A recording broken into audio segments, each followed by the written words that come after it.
عليكم سلام أبت أن تذل النفوس الكرام عرين العروبة بيت حرام وعرش الشموس حمى لا يضام.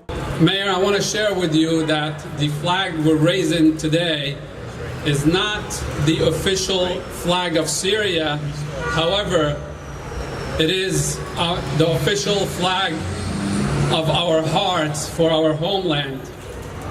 As Syria, as mentioned earlier, as far as we're concerned, is under current occupation by a brutal dictator.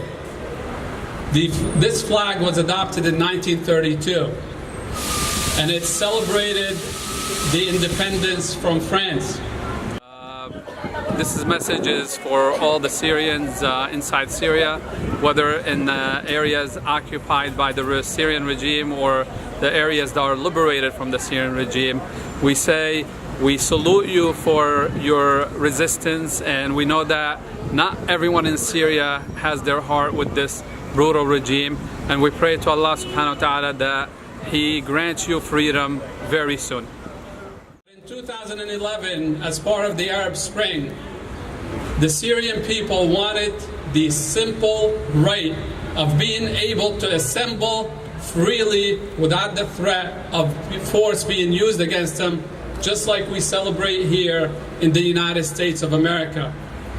However, that freedom was not granted to them because a brutal dictator who thought it was God's given right for him to continue ruling a land that was given to him by his previously brutal dictator, Assad, the father, decided that the only way that he could deal with peaceful protests, and I emphasize peaceful protests because for 6 months since the start of the Syrian revolution, no one carried arms until they were forced to, because men, women, and children were being killed in the streets in cold blood.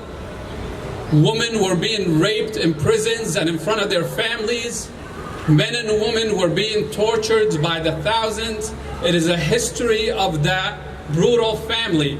Many of us, and almost every single one of us, has a family member that they don't know where they are right now.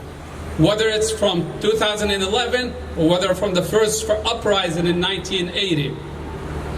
All what they wanted is the freedom to assemble, the freedom to speak freely. However, what they got in return was the destruction of 4,000 schools, the destruction of billions and billions of dollars, sometimes entire neighborhoods that you could see clearly on Google Maps now if you look at the map of Syria. That brutal dictator, with the help of Russia and Iran, is trying to kill the will of the Syrian people. He is owned by Russia and Iran, and that is why it is significant to us that we raise the independence flag in hoping of seeing a Syria that is free of Assad in the future. So we thank you for your support. God bless. Assalamu alaikum.